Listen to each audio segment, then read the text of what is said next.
আসসালামু আলাইকুম বন্ধুরা, কেমন আছেন? গুজরাট থেকে সকল বন্ধুকে জানাই মেন কিচেনে অনেক অনেক স্বাগত। আবারও চলে এলাম আরেকটা রেসিপি নিয়ে।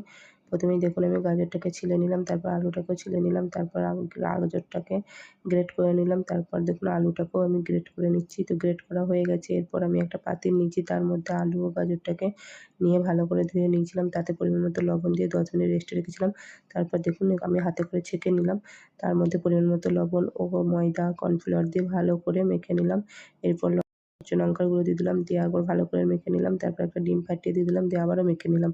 ওভেন জেলে কড়া বসিয়ে দিয়ে তাতে তেল দিয়ে দিলাম। তেল দিয়ে আমি আলু ও গাজরের মিশ্রণটা দিয়ে দিলাম, দিয়ে মাঝখানটা ফাঁকা রাখলাম। তাতে ডিম ফাটিয়ে দিয়ে দিলাম, উপর থেকে লবণ দিয়ে ঢাকনা দিয়ে দিলাম। এক পিঠ হয়ে গেছে, তারপর উল্টে নিলাম। এগুলো হয়ে গেছে, তুলে নিলাম। সেমভাবেই বাকি যে অংশটা ছিল সেটাকেও একইভাবে আমি তৈরি করে নিলাম। তো এটাও দেখুন এক পিঠ হয়ে গেছে, উল্টে নিলাম। এটাও হয়ে গেছে, নামিয়ে নিলাম। কেমন হয়েছে রেসিপিটা অবশ্যই বলবেন। ভালো লাগলে লাইক, কমেন্ট ও শেয়ার করবেন। ভালো থাকবেন, দোয়া করবেন। আল্লাহ হাফেজ।